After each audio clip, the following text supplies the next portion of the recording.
말씀은 종말에 대한 성경의 예언 10번째 방송입니다. 그리고 적그리스도의 정체는 8번째 방송이고요.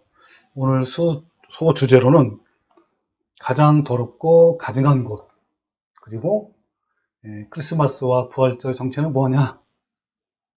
오늘 계시록 18장 2절 말씀, 각종 더럽고 가증한 새에 모이는 곳이 되었도다 라고 했는데, 자, 이런 것들이 무엇이냐? 같이 함께 풀어가겠습니다. 자, 우리 지금 10번째 하면서 첫 번째 짐승의 정체가 누구냐? 바다에서 올라오는 이 짐승의 정체를 우리가 알아보니까 바로 다니엘서 7장의 작은 뿔 같더라. 그 11가지 조건을 다 맞춰보니까 바로 그 정체는 로마 경환권이다 라고 우리가 자세히 알아봤고요. 그리고 그 경환권이 물론 한때는 죽었지만 다시 살아나서 온 땅을 놀랍게 여기고 현재는 짐승을 따르는 그런 일이 성사가 지금 되고 있습니다. 그래서 즉 다니엘서 7장의 작은 뿔은 그렇죠, 중세기 동안의 로마 교환권을 말하는 거고, 요한계시록 13장 다시 살아난 첫 번째 짐승은 현재의 바티칸 교환권을 말합니다. 같은 존재죠. 그래서 우리가 지난 시간까지 이렇게 알아봤는데, 오늘은 이제 이 정체, 즉 적그리스도의 정체를 좀 세부적으로 들어가려고 합니다. 제일 먼저 이들이 과연 하나님을 믿는다라고 하지만 과연 하나님을 믿는 건지 우상 숭배를 하는지 그 부분을 같이 한번 알아볼 거예요. 우리가 지난번에 한번 살펴본 것처럼 콘스탄티누스의 황제 때 밀라노 칙령에 의해서 기독교가 공인됐어요. 그 전까지만 해도 기독교인들은 카타콤이나 이런 굴에 숨어 다니면서 핍박을 받으면서 신앙생활을 이제 이어왔는데, 이 황제가 갑자기 어떤 환상을 보면서 전쟁에 이겼단 말이에요. 그래서 황제가 됐어요. 그러니까 이제 밀라노 칙령에서 기독교를 공인한 거예요. 그러니까 신앙의 자유가 주어졌죠. 그래서 성직자들에게는 이 병역이나 세금이나 각종 시민의 어떤 의무가 면제가 되었고, 또 사법상의 특전도 막 주어지고, 이런 것들이 특혜가 주어졌단 말이에요. 그 결과로 성직 제도는 막 타락하고 매매가 됐고, 또 민중의 호응과 인기를 얻고 출세를 하기 위해서는 수많은 사람들이 교회에 몰려왔단 말이에요. 그 결과 교회 안에는 세속과 이교도의 이런 혼란한 것들이 넘쳐났습니다. 그래서 이 콘스탄티누스 황제가 이 교세를 확장하고 자신의 입지를 굳건하게 하기 위해서 이방 종교들을 교회에 편입시키는 걸 굉장히 원했어요. 그 황제는 교세가 커야 되니까. 그래서 이 황제는 어땠냐면, 그때 당시에 그 페르시아의 태양신에게 드리는 예배 형식을 교회에 그대로 이렇게 들어오게 되었습니다. 그러니까 예배는 점점점 이방 종교화가 된 거죠. 초기에 타락한 기독교 감독들, 나중에 이제 교황들이죠. 이런 감독들은 이방 종교 의식과 제도를 조금씩만 고쳐서 기독교 예배와 의식과 또는 건축 양식에 조금씩 이렇게 첨가를 한 거예요. 왜냐하면 이렇게 함으로써 이방 종교들로 하여금 기독교에 편입이 되는 것을 받아들이기가 굉장히 쉽고, 또한 기독교인들도 조금씩 바뀐 거리기 때문에 큰 무리 없이 이렇게 이제 같이 참여를 한 거죠. 그래서 이방 종교인들도 이전에 자신들이 이제 자신들의 신들에게 경배했던 똑같은 방법으로 예배를 하는 거 보고 더욱 쉽게 기독교를 이제 받아들일 수가 있었단 말이에요. 이런 모든 것을 당시 황제인 콘스탄티누스가 이렇게 이제 했단 말이에요. 적극 도와준 거예요. 자, 이렇게 해서 아주 거대한 혼합 종교적인 로마 교회, 이 후에 나중에 로마 가톨릭으로 변하는데, 이 로마 교회가 탄생하는 계기가 된 거예요. 또한 의리의리한 성전들이 곳곳에 막 서게 되었고, 그 성전에 여러 가지 그림들과 우상들로 가득 채웠어요.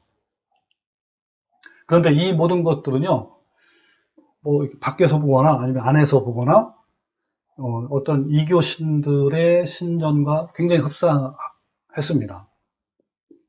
그럼 실제로 이 8세기 이르러서 이 카톨릭 교회들은 그 성당에 각종 성상들로 가득 차게 되어 있고요. 이 성상이 뭐냐면 성자가 거룩한 동상, 사람의 동상을 많이 세운 거예요. 그래서 성상이라고 불러요. 그 성상에다가 입도 맞추고 기도하고 분향하고 절하는 일이 너무너무 지나쳐서 오히려 우상을 섬기지 않는 회교들로부터도 너네들은 우상 숭배자다라고 조롱할 정도로 그게 달했단 말이에요. 지금의 이 바티칸 성 베드로 성당에도 395개의 성상이 있고요. 그 다음에 44개의 제대가 차려져 있어요. 제대는 제사를 낼 수 있는 곳이란 말이에요. 그런 것들이 44개가 있는 거예요. 그 제대를 다른 말로 표현하면 이제 더 쉽게 말하면 미사가 봉헌되는 성찬의 식탁인데 이 성당 앞쪽 재단 한가운데 놓여 있어요. 큰 거는. 그것이 이제 성당의 중심이고 예수 그리스도를 상징한다고 하는 거예요. 그 제대 위에는 십자가도 있고 그다음에 하얀 포장되어 있고 그다음에 촛대도 있고 이런 겁니다. 그래서 그때 이 가톨릭 신자들은 제단 앞에 나갈 때 예수님께 대한 존경의 표시로 제대에 대고 머리 숙여서 막 절을도 하기도 하고 이랬단 말이에요. 자, 이런 이제 그림을 이제 많이 보여줄 겁니다. 그림들을 보면서 이해를 하면 잘 보여요? 네. 여기 보시면 바로 이런 동상들, 성상이라고 불러요. 거룩한 이런 형상들을 이렇게 세웠다 해가지고 이 성상들한테 아까 얘기한 대로 예배도 하고 막 이렇게 한단 말이에요. 이것이 이제 제대인데 이게 가장 중앙에 있는 큰 제대예요. 그리고 이 조그만 제대를 합치면 44개가 이제 제대가 있는 겁니다. 그리고 이 미사하는 장면이 나오죠. 이런 것들이 미사하는 거고요. 혹시 여기가 어딘지 아세요? 가보신 분? 성 베드로 성당이에요. 대성당이죠. 저도 이제 가봤는데 성지순례 하면 꼭 들러요. 여기 왜 성지순례인지 참 의아스러운데 한번 이따 보시면 놀랄 겁니다. 정말 의리하게 잘 지어졌어요. 자, 이게 바로 이제 베드로 성당인데 이 얼만큼 건축을 했냐면 120년 동안 한 거예요. 건축을. 그러니까 1506년부터 시작해서 완공이 1626년에 완공이 된 거예요. 근데 이때 당시에 이제 가장 유명했던 그런 건물 양식이 어떤 거였냐면 그리스 신전. 거기에 보면 박공, 즉 건물을 대표하는 이 장식이 있단 말이에요. 이 박공이라고 그러는데 이것은 그리스도 신전 건축의 가장 두드러진 특색인데 일반적으로 이 조각을 막 해가지고 장식들을 막 벽에 붙이는 거란 말이에요. 이런 것들이었는데 대표적인 것이 이제 파르테논 신전. 그런 것이 이제 그런 양식으로 이제 건물을 지었단 말이에요. 근데 이런 박공, 즉 건물을 대표하는 장식의 형태는 그때로부터 고전 건축의 전형적인 모티브가 되었습니다.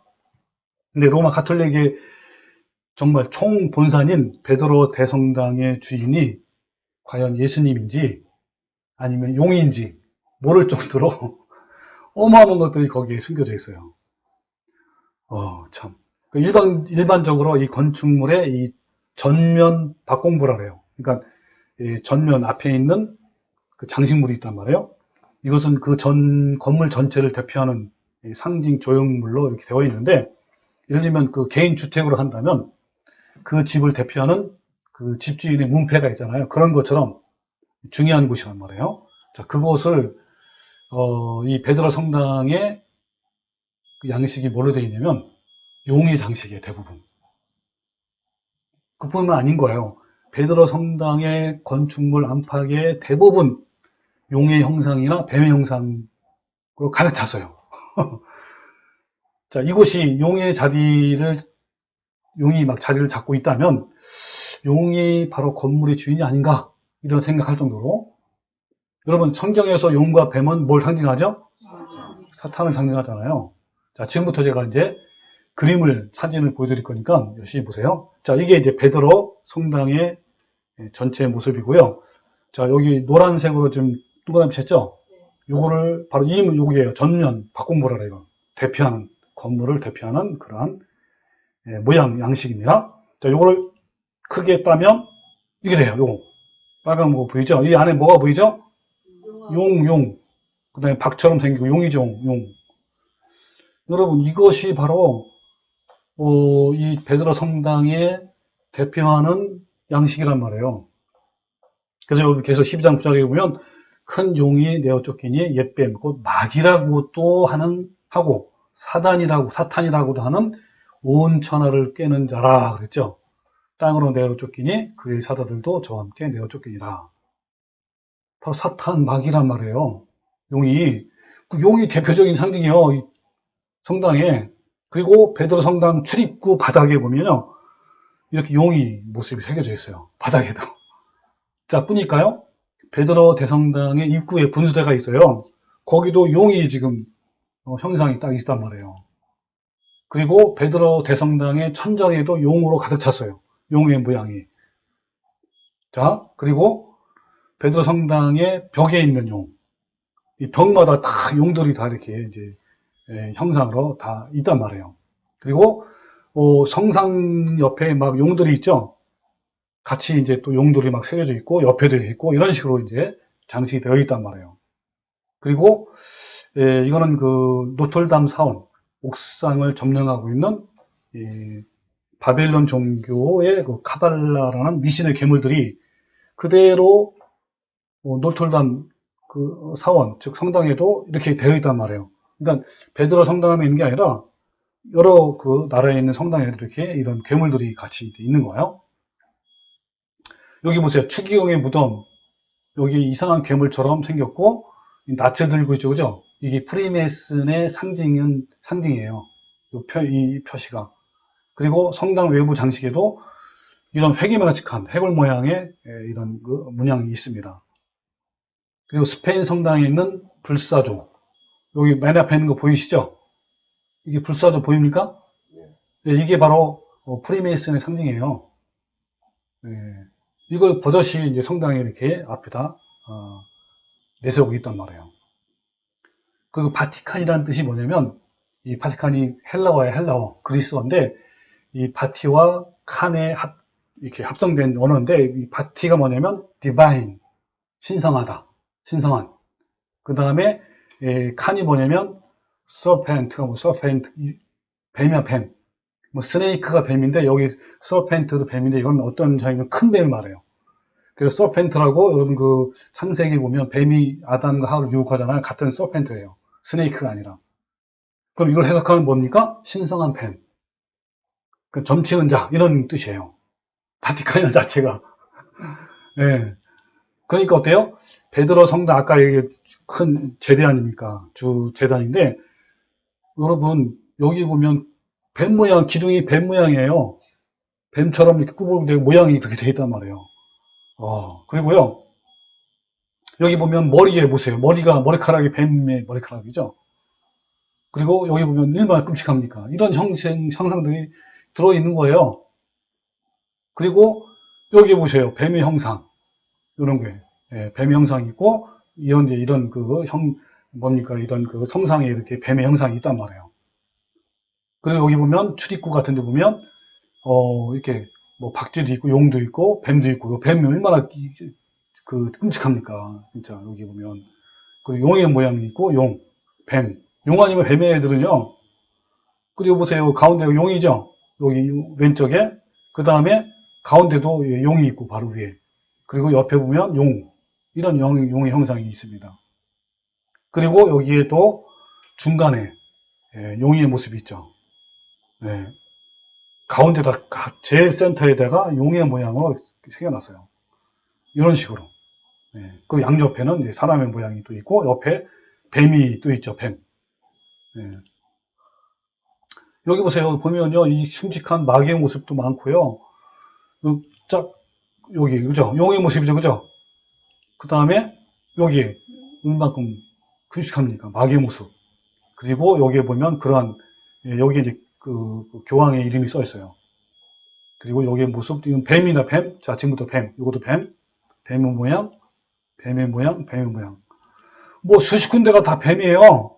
예, 여기도 보면 옆에 보세요. 다 흉측한 괴물, 그 다음에 흉측한 마귀 사탄의 모습, 그 다음에 그런 모습들이 좀 있죠. 여기도 보면 지금 잘 안 보이지만 이 박쥐들 모습도 있고요. 그 다음에 용의 모습도 다 있어요.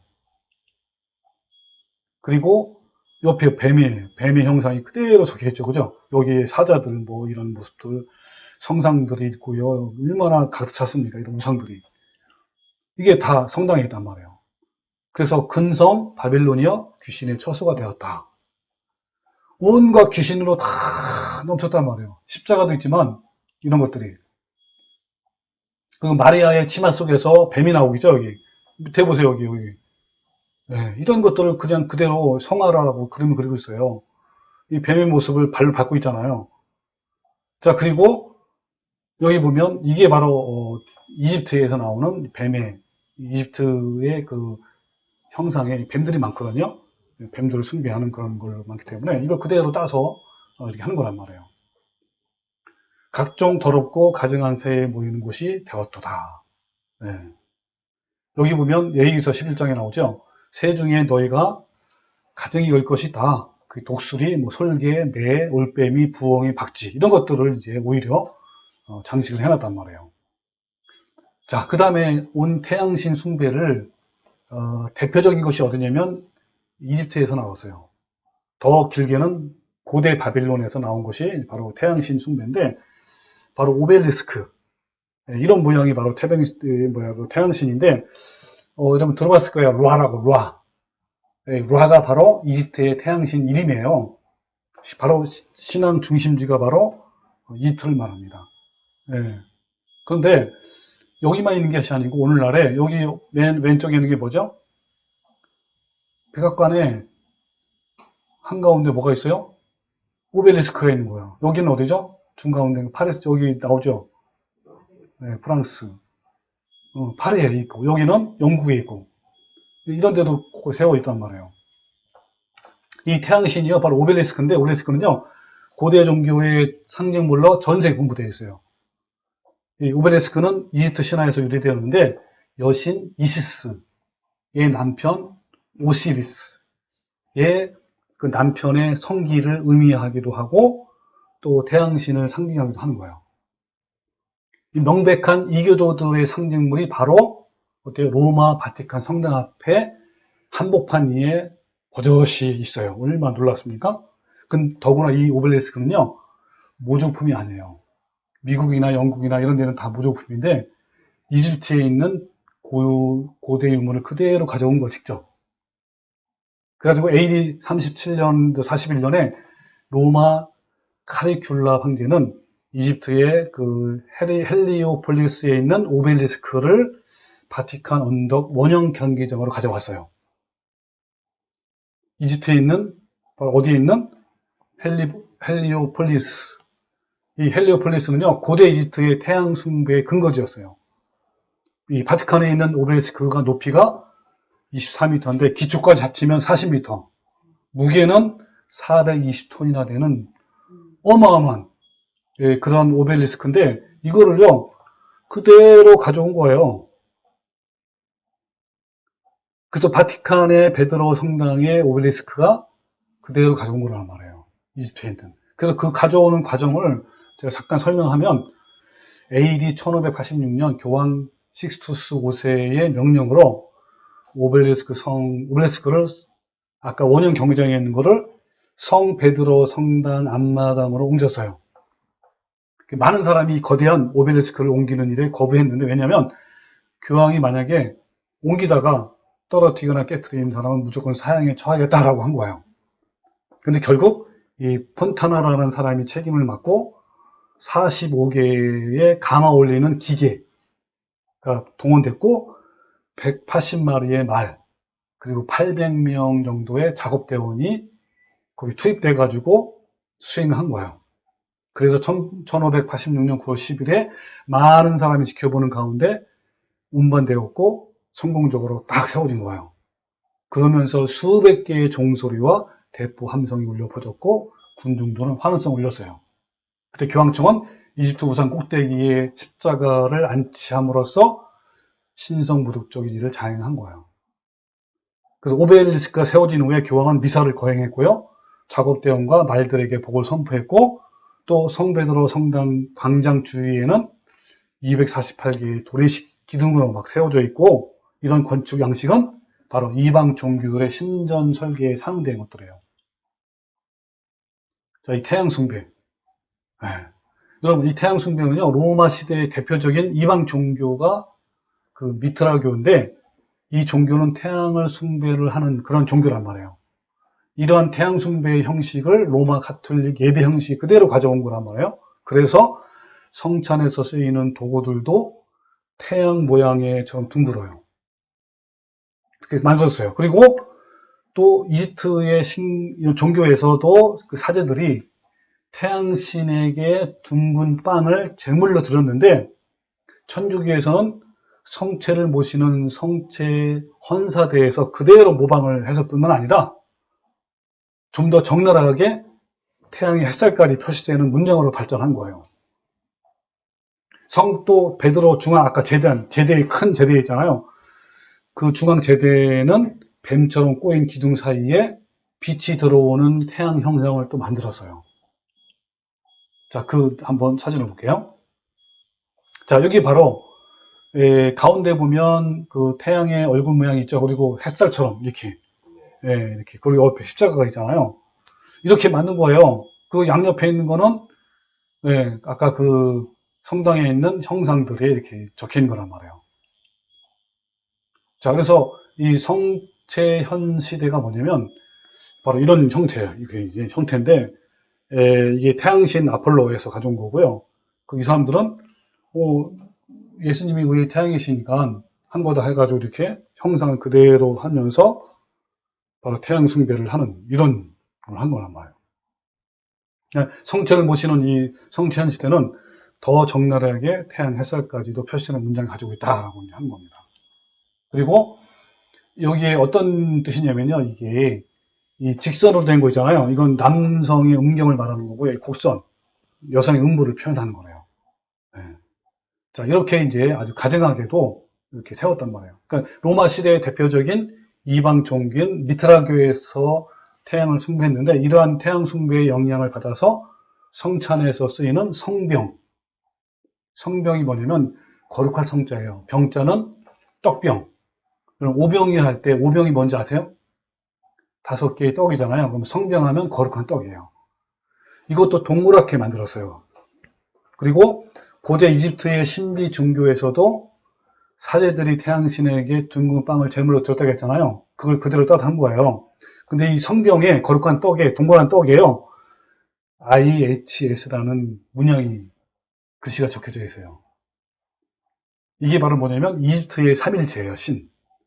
I는 아이시스, 그 다음에 H는 호루스, 그 다음에 S는 셋 이런 거란 말이에요. 자, 이걸 나중에 또 한번 제가 설명을 한번 들어볼게요. 자, 여기 바로 둥그런 또 여기 이제 교황이 있죠. 그리고 둥그런 떡, 이 성병이 성병. 근데 요거 밑에 있는 거, 요거는 미트라교에서 하는 이 둥근 빵이에요. 밑에도 마찬가지예요. 둥근 빵. 요거를 이제 그대로 따라 한 거예요. 이렇게. 자, 여기 바로 이제 아까 말한 큰 제단 아닙니까? 큰 제대인데 굉장히 높아요. 높이가 35m래요. 어마어마하죠. 이게 바로 이집트 태양신의 아문네에서 본따 만든 신전이에요. 그리고 가운데에 뭐가 있죠? 빛이죠. 햇빛. 빛나는 게 있잖아요. 이게 바로 태양신을 말하는 거예요. 여기 빛나는 거. 뱀처럼 꼬인 기둥 사이에 빛이 막 들어오잖아요. 이 태양 형상이 있는 거예요. 그리고 바로 이런 모습이죠. 네. 근데 여러분 이 태양신이 또 아까 이집트만 있는 것이 아니고 태국에도 태양 바퀴를 이렇게 불교 신전에다가 이제 하면서 이 태양신을 섬기고요. 그다음 아까 이집트 마찬가지고 여기 뭡니까? 마찬가지로 이 가톨릭 주교에도 태양바퀴가 이렇게 있고요. 그다음에 인도에도 이와 같이 태양바퀴를 만들어서 이렇게 태양신을 섬기는 이런 모양이 있습니다. 근데 세계에서 가장 큰 태양바퀴가 있어요. 어딘지 아시는 분? 얼마나 큰지 하늘에 이렇게 높은 데서 봐야만 보이는 곳이에요. 바로 여기에요. 여기 어디죠? 아니, 베드로 성당. 성 베드로 성당을 이렇게 위에서 찍으면 이런 모습이에요. 근데 가운데가 뭐예요? 아까 뭐라 했죠, 이게? 오벨리스크, 태양신 섬기는 그대로 가져온 거, 이건요. 네, 가져온 거고, 양옆에 이 수레바퀴처럼 생긴 게 바로 가장 큰 태양신이에요. 이렇게 만들었어요. 네. 베드로 성당을. 그리고 여러분, 이게 이제 펜텐, 이런 건데, 펜테온 이런 건데, 이거 보니까 이게 1118년, 고저쯤이죠. 이 하드리아누스 황제 때 건축이었는데, 다신교였던 로마의 모든 신들에게 바치는 신전인데, 그것을 베드로 성당에 그대로 재현한 거예요. 여기 보면 맨 꼭대기 위에 태양이 빛이 들어오잖아요. 이제 이것을 이제 그대로 본딴 거란 말이에요. 예. 자, 여러분, 이 바벨론에서 태양신을 숭배하는 제단에도 이런 형태의 금으로 만든 태양 형상을 가지고 있단 말이에요. 그리고 이집트에서는 건축가들이 신전에 태양 문양을 생기는 관습이 있는데 태양신이 악령을 쫓아준다고 믿었기 때문에 이렇게 한 거예요. 그리고 고대 사람들은 커다란 수레바퀴가 태양을 상징한다고 믿었고 태양신이 수레를 몰고 다닌다고 생각한 거예요. 그런데 이스라엘도 바벨과 태양신과 달과 행성에게 분양하던 제사장이 있었는데 요시야 왕이 그걸 다 개혁한 적이 있어요. 실제로 이스라엘 사람들도 그렇게 했단 말이에요.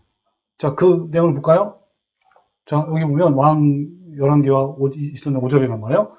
옛적의 유다 왕들이 세워서 유다 모든 성읍과 예루살렘 주위의 산당들에서 분향하며 우상을 섬기게 한 제사장들을 폐하며 또 바알과 해와 달과 별대와 하늘의 모든 별에게 분향하는 자들을 폐하였다 그랬죠.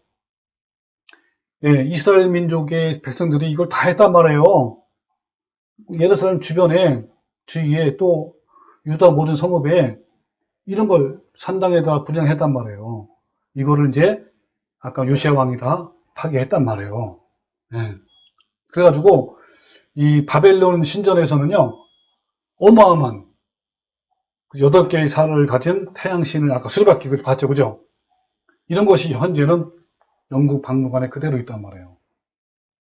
예. 버젓이 있단 말이에요, 이렇게. 그리고 여러분 가톨릭에서 이렇게 사람들의 모양을 보면 이렇게 원 모양으로 되어 있죠, 이렇게 둥글게. 이것이 바로 이방의 태양신을 섬기는 데서 가져온 거란 말이에요. 그리고 또 뭐가 있냐면 수도성의 로마식 둥근 삭발도 해요. 주교들이. 이것도 뭡니까? 태양 숭배에 관련된 거예요. 이 밖에도요, 교황과 세대들이 있는 찬란한 제복이나 촛불, 종, 향, 음악 이런 것도 전부 다 이교도의 습관들이, 풍습들이 그대로 관련되어 있단 말이에요. 자, 그림을 볼까요? 여기 보세요. 여기 이렇게 둥근 모양이 있죠. 그죠? 이렇게. 왼쪽에. 그 다음에 또, 자, 둥근 삭발. 로마식. 예. 이렇게 했단 말이에요. 수성도에서는. 그리고 찬란한 옷. 이런 제복들도 전부 다 뭐라는 거예요? 이방 종교에서 따온 거예요. 그대로 따라온 거란 말이에요. 그래서 현재 지키고 있는 크리스마스와 부활절도 태양신과 밀접한 관계가 있어요. 태양신에서 유래해온 거예요. 그래서 먼저 이런 그 절기를 로마 가톨릭이 이방 종교에서 가져왔고 이어서 개신교 교회까지 들어오게 된 거예요. 초대교회 사도들이나 처음에 교회는요, 크리스마스를 축하하거나 기념하지 않았어요. 이 초대 교인들에게는 예수님께서 이미 하늘로 승천하셨기 때문에 그분의 탄생이나 날이나 이런 시간들은 그들과는 아무런 관계가 없어요. 귀한 것이 없어요. 별로 가치가 없단 말이에요. 그래서 그들이 보았던 것은 부활하신 고귀한 예수님이지 그 위에 누우셨던 어린 아기 예수가 아니었단 말이에요. 그렇잖아요. 예수님은 그런 아기의 모습이 아니라 어떤 모습이죠? 부활하신 분이시고 만왕의 왕이시고 심판주이시란 말이에요. 자, 그러면 예수님이 탄신일인 크리스마스의 유래를 한번 잠깐 알아볼게요. 자, 고대와 중세기의 다신교회에서 해마다 로마의 신인 쉐턴이라고 있어요. 쉐턴을 섬기는 축제가 있었어요. 이 축제의 시기에는 항상 동지, 그때 동지 즉 12월 17일에서 23일 사이에 열렸어요. 동지가. 네. 이 동지는요, 여러분 잘 아시죠? 겨울에 낮이 가장 짧고 밤이 가장 긴 하루이거나 기간을 말하잖아요. 다신교회에서 이때 신자들이 뭐를 했냐면 이 기간에, 동지 기간에 술 취함과 환락과 흥청거림의 축제였어요. 이교도 로마인들은 이 잔치를 그들의 신, 아까 누구죠? 쉐턴. 이걸 기념하면서 농신의 날, 잔치라고 부른 거예요. 여러분 어떻죠? 이 쉐턴과 사탄이 비슷해 안 비슷해요? 비슷하잖아요. 이 축제는요, 12월 17일부터 23일 계속되었는데, 이때는 아까 말한 술 잔치가 벌어지고, 마지막 이틀 동안은 집집마다 이 쉐턴을 기념하면서 선물을 서로 교환했어요. 근데 크리스마스 때 무슨 행사를 많이 하죠? 선물 교환을 많이 하잖아요. 그리고 나서 12월 25일에는 정복할 수 없는 태양의 생일이라는 축제가 시작된 거예요. 그러니까 고대 이교도들은 태양이 어때요? 동지 기간 동안에 죽어 있다가 동지가 끝나고 낮이 길어지기 시작하면서 하늘 높이 떠오르고 드디어 태양의 권세를 다시 얻는다라고 믿는 거예요. 그게 뭐냐면 12월 25일쯤 되면 이제 뭡니까? 태양이 조금씩 더 길어지잖아요, 해가. 그러니까 어때요? 태양이 새로 태어나는 날을 기념하는 거예요, 이 날이. 그러니까 예수님이 탄신이 아니라 태양신 탄신이 돼요. 12월 25일이. 12월 25일은 또한 정의의 태양이고 빛의 신이며 구원자인 페르시안의 신 미트라의 생일로 여겨지기도 했습니다. 이 태양신 미트라는 고대 로마 왕국의 유명한 신이었고 그에 대한 숭배는 BC 1세기 로마인에게 강하게 전파되었어요. 자, 그럼 관련된 기록을 제가 한번 보여드릴게요. 자, 한번 읽겠습니다. 밑에 출처가 나와 있죠. 이 축제는 단순하게 태양의 1년 주기를 마치고 새로운 주기를 시작하는 오직 천문학적인 성격만을 가진다고 믿어왔다. 그러나 이 축제는 이것보다 더 큰 영향력을 가지고 있다는 의문에 대한 분명한 증거가 있다. 이것은 단지 표상적인 새 주기를 시작하는 태양 생일이 아니라 태양신 위대한 중재자인 구원자의 탄생을 기념했다라고 이렇게 소개를 하고 있어요. 12월 25일은 태양신의 탄생일이기 때문에 로마 교회는 이 이교도들의 그 의식과 하나님의 아들 탄생일을 숭배하는 것을 취한 거예요. 그대로 따온 거란 말이에요. 그러니까 로마 가톨릭은 이날을 예수님이 정의의 태양으로 또 태양신인 미트라를 대신해서 지키게 한 거예요. 그래서 다음과 같은 기록이 남아 있습니다. 보면 3세기까지 참된 기독교계 안에서 크리스마스와 같은 이교도 축제는 전혀 들어본 적이 없고 4세기도 채 되기 전에 무척 발전하여 그것은 보편적 관례가 되었다. 그렇다면 어떻게 로마 가톨릭은 12월 20일을 크리스마스 정했을까?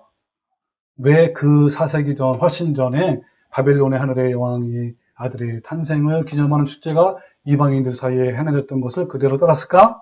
그것은 아마도 이방인들을 회유하기 위해 그리고 명목상의 기독교인의 수를 늘리기 위해 로마 가톨릭이 그리스도의 이름을 걸어서 그 축제를 받아들인 것으로 생각된다라고 여기에 보면 기록에 나와 있습니다. 또 스펄전은 뭐라고 하냐면 이렇게 얘기했어요. 유명한 목사님의 이분은 영국에 우리는 시간과 계절에 따른 미신이 없다. 확실히 우리는 크리스마스라는 의식을 현재 믿지 않는다. 단지 경멸할 뿐이다. 둘째, 우리는 특정한 날을 구세주의 탄생일 여기는 타당한 근거를 찾을 수가 없다. 결과적으로 그것은 미신이다. 왜냐하면 성스러운 권위가 아니기 때문이다. 비록 언제 발생했는지 발견할 가능성이 없음에도 불구하고 미신은 우리 구세주의 탄생일을 정해버렸다라고 이렇게 얘기를 하고 있습니다. 여러분, 그 가톨릭 미사 알죠? 미사. 이 미사는요, 바로 이 크리스마스 의식과 관련이 있어요, 직접적으로. 크리스마스 미사라는 말이 뭘로 바뀌었냐면, 크리스마스라는 말로 변화되기 시작한 거예요. 그러니까, 로마 가톨릭의 미사는 그 예수님의 탄생을 기념하기에 집행된 것이었습니다. 그러니까 희생양으로 여겨졌던 예수님을 매번 이 미사가 행해질 때마다 가톨릭 신부에 의해서 의식이 재현된 거예요. 이 제물을 드릴 때 그 신부는 그가 성찬식의 빵과 포도주를 예수님의 순전한 살과 피로 바꿀 수 있는 힘이 있다고 믿었고요. 또 가톨릭 신자들에게 신에게 하는 것처럼 이런 요소들을 경배하도록 요구한 거예요. 이것은 분명히 성경과 반대가 된 거죠. 네. 그 부활절도요, 이방 종교의 태양신에서 가져온 거예요. 부활절은 충분히 지난 후 첫 번째 보름달이 뜬 다음 일요일에 하는 거예요. 왜 이방 종교의 축제인 춘분 축제와 부활절 날짜가 일치할까요? 네. 자, 그럼 부활절이 기독교에 들어온 유래를 잠깐 한번 살펴보겠습니다. 어떻게 들어왔는지. 그러니까 아까 부활절은 뭐라 그랬죠? 춘분. 여러분, 춘분이 뭐죠? 춘분절이 지나면 태양이 어떻게 돼요? 뜨거운 것보다 어때요? 더 낮이 길어지는 거예요. 밤보다 낮이 길어지는 게 춘분절이에요. 그러니 태양은 얼마나 더 활동하기 좋은 거예요. 그런 걸 기념하는 거예요. 자, 그래서 부활절 논쟁부터 한번 볼게요. 서방의 로마 교회는 로마 제국의 풍습이 쉽게 물들어 이교적 간섭을 교회 안으로 들어오려고 애썼지만 동방교회는 그것을 반대하고 오랫동안 부활절 논쟁이 있다. 싸웠단 말이에요. 근데 부활절을 반대한 편은 주로 사도 요한이 죽기 전까지 봉사한 소아시아 지역의 교회들로서 요한의 제자로 순교자가 된 서머나 교회 감독 폴리캅을 비롯하여 에베소의 감독 폴리클레토스 등이 있었다. 예. 근데 어때요? 점점 이제 강한 서방 교회의 세력이 강해지기 때문에 드디어 부활절을 기독교의 최대 명절로 세우게 된 거예요. 발전이. 자, 충분히 지난 후 첫 보름달이 뜬 다음 일요일 이때 이제 한 거죠. 자, 영어로는 이스터죠, 부활절이. 축제가 준수되었다는 사실이 신약 성경이나 사도 교부들의 기록 어디에도 없다. 주님이나 그의 제자들이 이스터, 부활절이나 다른 축제를 명시한 적이 없다. 부활절도 많은 다른 관습이 그렇게 된 것처럼 이방 종교의 풍습을 교회가 수용한 것이다 라고 브리테커니커 백과사전에 이렇게 나와 있습니다. 그리고 다음은 이제 위키백과에 뭐라고 하냐면 부활절을 뜻하는 영어 이스터에와 독일어는 오스테른. 이건 뭐야? 오스테른이죠. 원래 튜튼족이 숭배했던 봄의 여신이 이름이 유래됐다 그랬죠. 자, 이스터 여신을 기리는 기간은 사흘이었는데 이 축제가 부활절이었다. 그리고 기독교의 부활절은 유럽과 중동의 다신교 전통과 상징물이 합쳐진 것이다. 기독교 전파가 한참이었던 시점에 교회 지도자들에게는 다신교 문화의 사람들에게 복음 전파와 예수의 부활을 믿게 하게끔 했는데 덜 거부감이 드는 방법을 찾는 과정에서 다신교 의식의 많은 부분을 교회에 접목시키게 되었다. 아까 얘기한 거죠. 즉 다신교의 의식들이 기독교의 의미를 부여한 것이죠. 이렇게 차츰 섞여가던 의식들이 기독교의 부활절로 탄생시켰다라고 백과사전에 나와 있어요.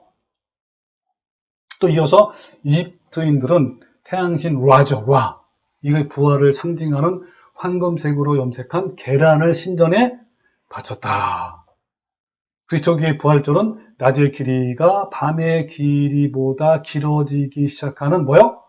춘분을 기준으로 정해진 거예요. 이는 고대 이집트의 태양 숭배의 의식에서 태양의 활동 기간이 추분 이후로 짧아진 후 춘분 때부터 부활한다는 의미로서 이날을 축하했던 것이 바로 부활절을 된 거예요. 그 이스터, 이게 뭡니까? 계란이잖아요, 계란. 이런 부활절에 뭘 하죠? 계란을 삶아서 막 나눠주기도 하고, 막 색깔 이쁘게 입히기도 하고, 뭐 이렇게 하잖아요.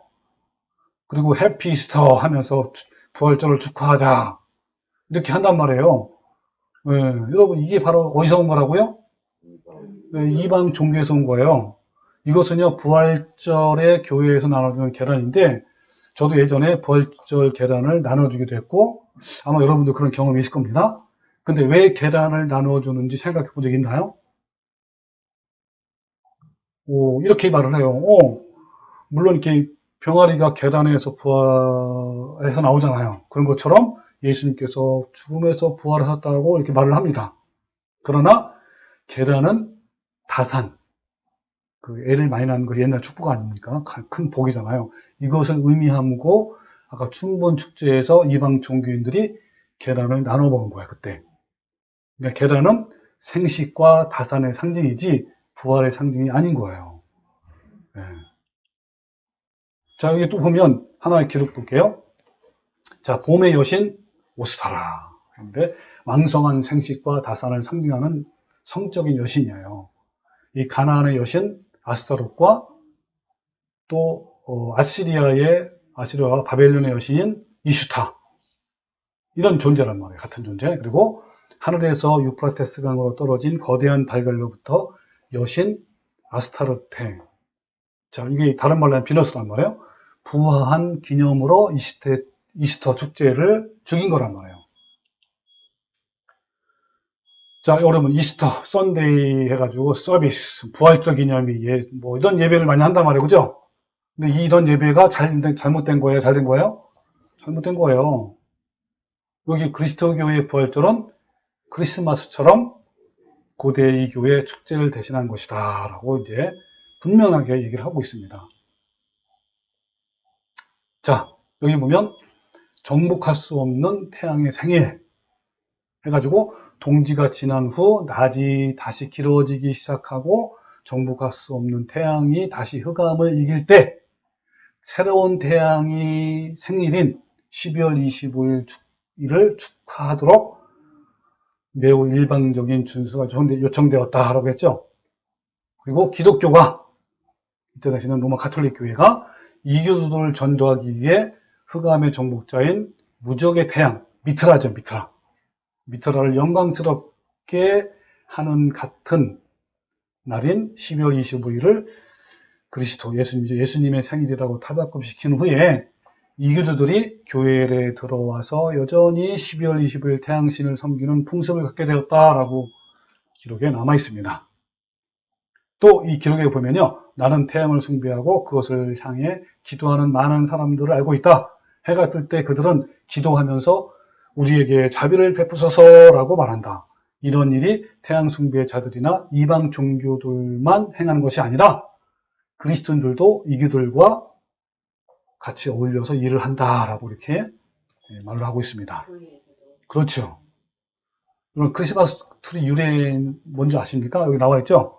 자, 이교도들이었던 유럽인들 사이에서 성행하였던 나무 숭배는 그들이 그리스도교로 개종한 후에도 존속하였는데 마귀를 찾아내기 위해 신년에 집과 헛간을 전담으로 장식하고 크리스마스 시즌에 새들을 위해 나무를 세우는 스칸디나반도죠, 그죠? 거기에 풍습, 관습들을 통해 이어져 왔다라고 이렇게 얘기를 합니다. 그러니까 이것도 하나의 이교도들에 의해서 나온 유래란 말이에요. 자, 그러면 절기 문제 있죠? 뭐 부활절이니 성탄절이니 뭐 또는 날의 문제, 안식일이니 뭐 주일 이런 것들은 어떻게 하면 될까요? 신약 시대에는 거룩한 날과 보통의 날 구별이 있어요, 없어요? 없어졌어요. 다 똑같은 날이에요. 거룩히 구별했던 안식일도 이미 폐했단 말이에요. 그래서 사도 바울이 로마서 14장 5절에 혹은 이 날을 전날보다 낮게 여기고 혹은 모든 날을 같게 여기나니 각각 자기 마음에 확정할지니라. 나를 중히 여기는 자도 주를 위하여. 그죠? 또 먹는 자도 주를 위하여 먹다 이렇게 했단 말이에요. 그러기 때문에 어때요? 날에 대한 구별 없이 이날이나 저날이나 모든 날이 같다라고 선언한 거예요. 그래서 앞에서도 말했지만 초대교회는 크리스마스를 축하하거나 기념하지 않았단 말이에요. 이게 중요한 게 아니란 말이에요. 뭐가 중요합니까? 아이 예수가 아니라 그렇죠. 부활하신 그 예수님, 만왕의 왕이시고 심판주이신 그게 중요한 거란 말이에요. 결론적으로 말하면 우리가 크리스마스 또는 이브날 모여서 교제하고 공적인 예배를 드릴 수는 있지만 그 목적이 예수님의 탄신일을 기념하는 것은 성경적이지 않습니다. 이해되죠? 무슨 말인지. 또 부활절도 마찬가지예요. 우리는요 매일의 삶을 부활의 삶을 살아야 하잖아요. 예수님의 부활을 늘 기억해야 된단 말입니다. 삶 속에서 예배를 해야 되는 거예요. 예배는요 하나님 말씀으로 나의 자아가 깨지고 상한 심령이 되어서 하나님 말씀을 순종하며 새롭게 변화되는 그런 삶이 바로 예배란 말이에요. 이런 예배는 특별한 날만 이루어져야 돼요? 매일 이루어져야 돼요? 매일 이루어지는 거예요. 마지막으로 마리아 숭배. 자, 천주교에는요 마리아가 원죄 없이 잉태했다고 하고요. 그리고 죽을 때 몸과 영혼이 하늘로 승천했다고 해요. 누가? 마리아가. 이 마리아는 모든 사람의 어머니이자 여왕이고 하늘의 문이며 그녀를 통해서 용서받는다고 해요. 또한 마리아를 통해서 예수님과 함께 나아갈 수 있다고 하는 거예요. 그러니까 누구한테 기도하는 거예요? 마리아한테 기도하잖아요. 이는 인간에 불과한 마리아를 예수님의 자리에 앉힌 성경에 전혀 근거 없는 큰 우상이죠. 교리란 말이에요. 오직 예수 그리스도만을 통해서 구원을 받을 수 있고 마리아에 대한 숭배는 이방 종교의 여신 숭배에서 유래된 거란 말이에요. 가톨릭은 사탄 숭배 국가였던 바벨론 종교의 우상 풍습을 그대로 받아들인 거예요. 자, 여기 여러분 그림을 보면 오른쪽에 있는 그 여신이죠. 이 여신이 바로 누군지 아세요? 아데미. 아데미 여신이라고 그러잖아요. 에베소에. 여기 사도행전 19장 29절에 보면요. 이런 말 나와요. 이 말을 듣고 그들이 이 말을 듣고 분노하여 가득하여 지되 뭐요? 크다 에베소 사람의 아데미여 하는 거예요. 그러니까 이 에베소 사람들이 누구를 섬기는 거예요? 아데미 여신, 여신이 여신. 그 아데미는 큰 여신이란 말, 이걸 섬기는 거예요. 그러면서 이렇게 외치는 거란 말이에요. 자, 바로 이 아데미 여신, 이 여신이 바로 이 마리아와 같은 거예요. 그걸 제가 소개하려고 좀 모양을 보여드린 겁니다. 그러니까 성경에는 단순한 사람이 신의 역할을 대신할 수 없고 마리아 자신도 예수를 나의 구원자라고 했잖아요. 그러나 큰 권세를 가진 가톨릭은 이와 같이 성경을 정면으로 위배하는 교리도 꺼리낌없이 추가를 한 거예요. 그러니까 가톨릭에서는 어때요? 마리아가 원죄 없이 예수님을 잉태했다고 했고 평생 죄를 짓지 않았다고 하는 거예요. 이것이 1854년 교황 피오세 9세가 선언한 마리아의, 혹시 들어봤을 거예요, 무염시태 교리예요. 무염시태. 그러니까 마리아는 죄 없이 예수님을 탄생했고 그 위에도 죄가 있다 없다? 없다. 이게 무염시태 교리이고요. 또 가톨릭은 마리아가 죽지 않고 하늘로 승천해서 하늘의 여왕이 됐다라고 가르친 것이 바로 몽소 승천 교리예요. 이 몽소 승천 교리는 1951년 교황 피오 22세에 의해서 선언됐습니다. 그러니까 천주교의 마리아 숭배는요, 고대 이교도들이 여신 숭배와 똑같다라는 거예요. 그걸 그대로 본따서 한다는 말이에요. 저기 보면 그 파티마 출연했다고 포르투갈 그 산악지대인 그 네이리아 교구에서 갑자기 이런 모양의 여신이 등장했다고 한 거예요. 출연했다. 근데 이 파티마가 바로 마리아다라고 한 거예요. 그래가지고 지금도요 성지순례로 유명한 곳이에요. 그 많은 이 가톨릭 신자들이 여기 다녀와요. 이 포르투갈에, 이 지역에. 그래서 여기를 어떻게 설명하냐면, 이렇게 설명합니다. 이 가톨릭 교구가 공식 인정한 이 성모 베런지는 포르투갈의 산지인 어떤 그 마을에서 일어났던 일인데요. 1917년 5월부터 10월까지 매달 13일이면 3명의 어린 목동 앞에 성모 마리아가 나타나서 죄의 회개와 그 다음에 기도를 권했다라는 유래 때문에 순례지로 알려지게 됐습니다. 그러니까 이 성모님께서 자신의 정체를 밝히겠다고 약속하신 10월에는 태양이 지상의 수직으로 떨어지고 막 회전도 하고 빛을 발하는 기적을 7만 명의 군중에게 나타냈다고, 이걸 목격했다고 하는 거예요. 그래서 1930년 포르투갈 주교들은 이 파티마의 성모 발현을 공식적으로 인정한 거예요. 바로 누구다라는 거야? 저 파티마가 마리아가 나타난 거다라고 이렇게 인정한 거란 말이에요. 저기 파티마가 옆에는 마리아죠. 같은 거다 라고 한 거란 말이에요. 여기 그래서 여러분 1942년에 파티마 성모 발현 20주기의 비양 교황 비오 12세의 메시지가 뭐냐면 이렇게 하는 거예요. 티 없이 깨끗하신 여왕이시여, 이 세상을 성모께 봉헌하나이다. 당신은 천상의 주인이여 우주적인 여왕이심을 찬양하나이다 라고 한 거예요. 예, 여왕 마리아. 예. 여왕이신 복되신 동정녀 마리아시여 이렇게 한단 말이에요. 이렇게 섬기는 거예요. 마리아를 뭘 섬기는 거예요? 여왕으로 하나님과 같이 섬기는 거예요. 예. 자, 이게 뭐냐면요. AD 310년 그 로마 교회가 국교화되면서 아까 얘기한 거예요. 이방 종교가 금지되었기 때문에 대신 이교도들은 그들의 여신 숭배 사상을 교회 내에 가져왔어요. 로마 교회는 교회 확장을 위해서 이렇게 한 거란 말이에요. 그러면서 점차적으로 이교도들의 여신 숭배는 마리아 숭배로 이렇게 옮겨진 거예요. AD 431년 에베소 공회에서는 아까 말한 대로 마리아 숭배를 카톨릭의 공식 교리로 채택했고요. 이 에베소에 있는 아까 말한 아데미 여신이잖아요. 이 아데미 여신이 고대로부터 처녀와 어미의 여신 다이아나. 이 다이아나가 아데미 여신이에요.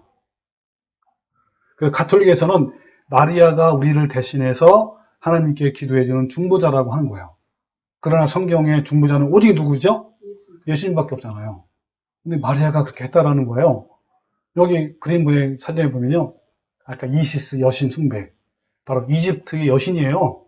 근데 그 여신이 누구를 안고 있죠? 아기를 안고 있죠? 그리고 옆에는 누굽니까? 성모 마리아가 누구를 안고 있죠? 예수님을 안고 있는 모습입니다. 자, 잘 보세요. 자, IHS. 아까 여기 가운데 있는 게 성병, 아까 성병이 거룩한 떡이잖아요. 여기에 IHS가 있어요. 이 IHS는 뭐냐면, I가 뭐예요? 이시스. 이집트의 여신, 엄마 여신이에요. 그리고 호루스는 남신. 그리고 셉스는 누구입니까? 아들. 네, 이런 여신이 바로 IHS가 바로 이겁니다. 그래서 이것은요, 고대의 바벨론의 니무릇에서 시작된 거예요. 니무릇. 여러분, 니무릇은 누군지 알죠?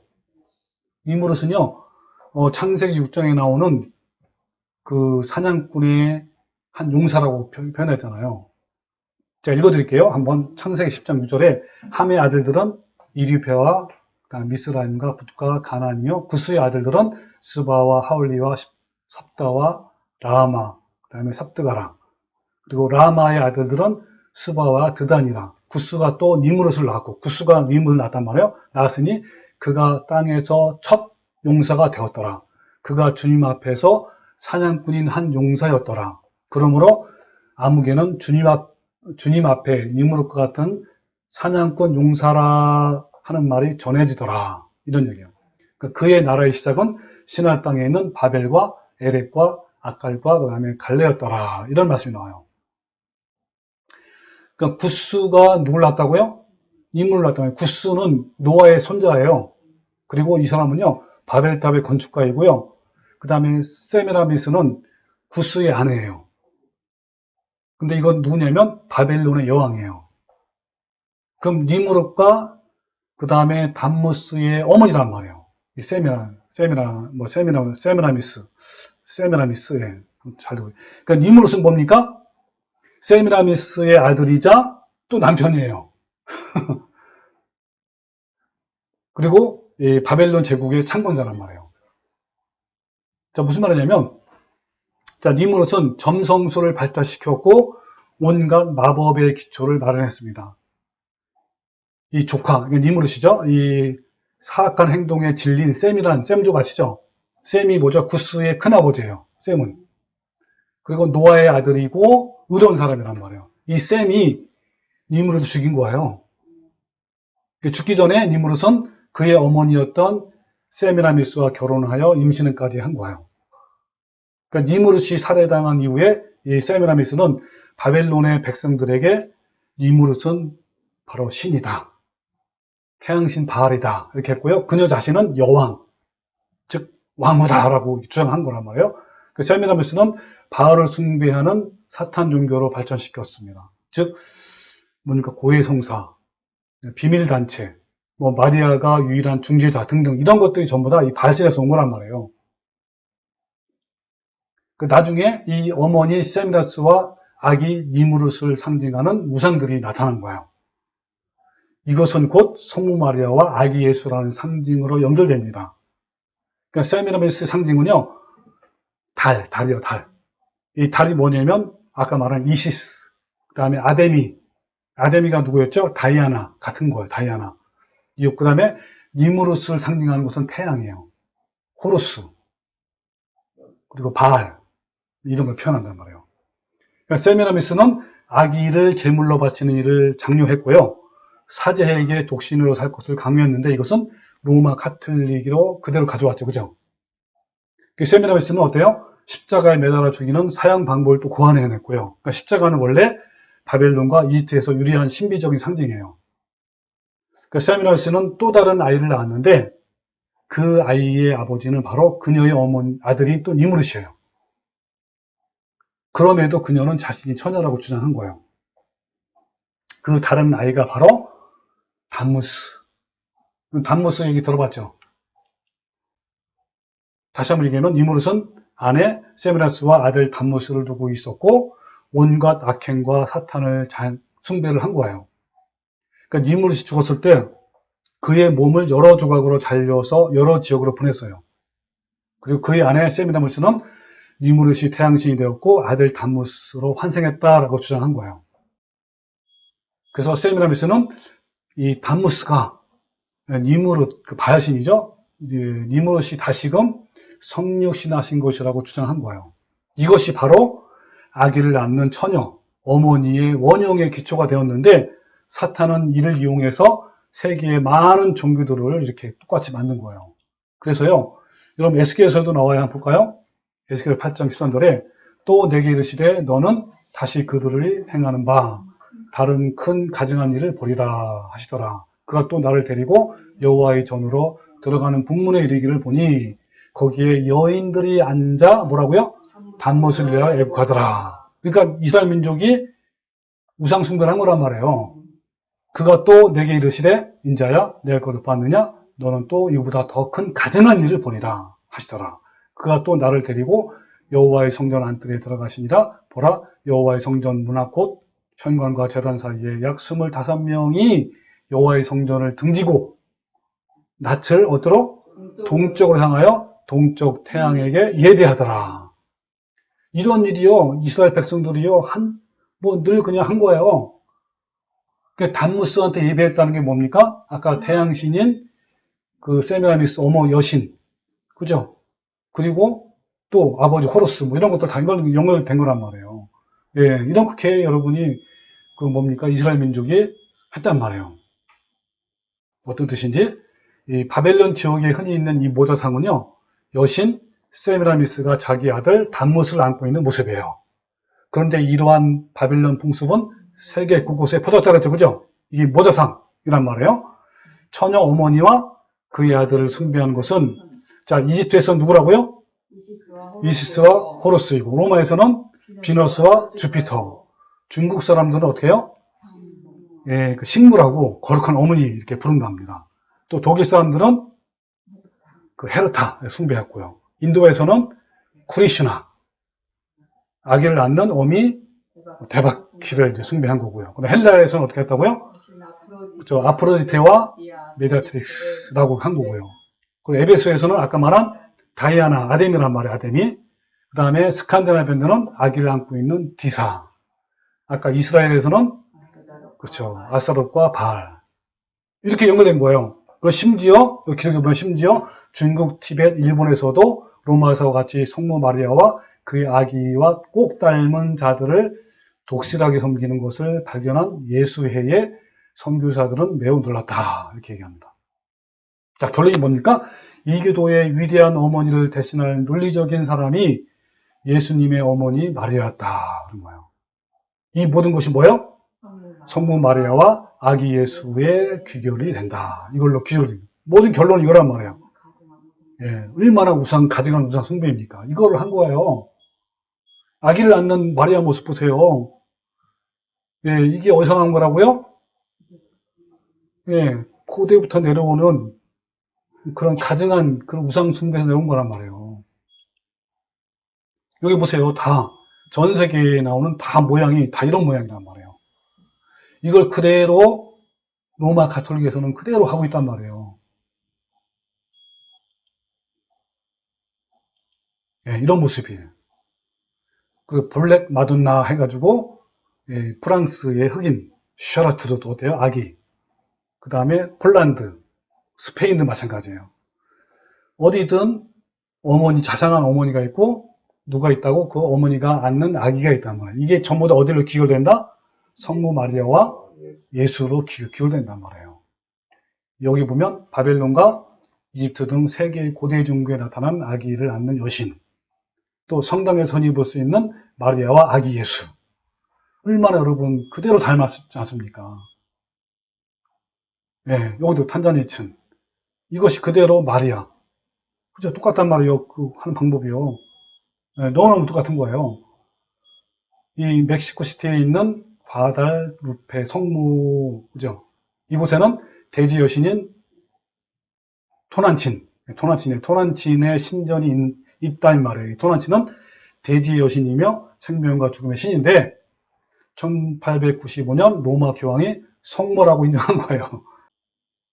여러분, 이들은요, 늘 겉으로는 뭐죠? 평화, 평등, 공평한 사회, 뭐 기후변화 대응, 불평등 뭐 이런 거 해결해주는 평화, 인권 이런 것들을 주장하면서 외치잖아요. 이들은요, 평화의 사도와 의의 일꾼과 광명의 천사로 등장합니다. 그러나 이들은 적그리스도이고요, 가장 악한 존재예요. 온갖 더러운 우상을 섬기는 가증한 곳이고요, 저주의 자식이라고 성경을 말합니다. 그 성경에서는 그들을 멸망의 아들이며 불법의 사람이라고 말합니다. 여러분, 우리 모두요, 종교 개혁자들처럼 적그리스도의 정체를 분명히 알고 그들의 불법에 맞서서 저항하는 성도가 되시기를 주님의 이름으로 축원합니다. 아멘.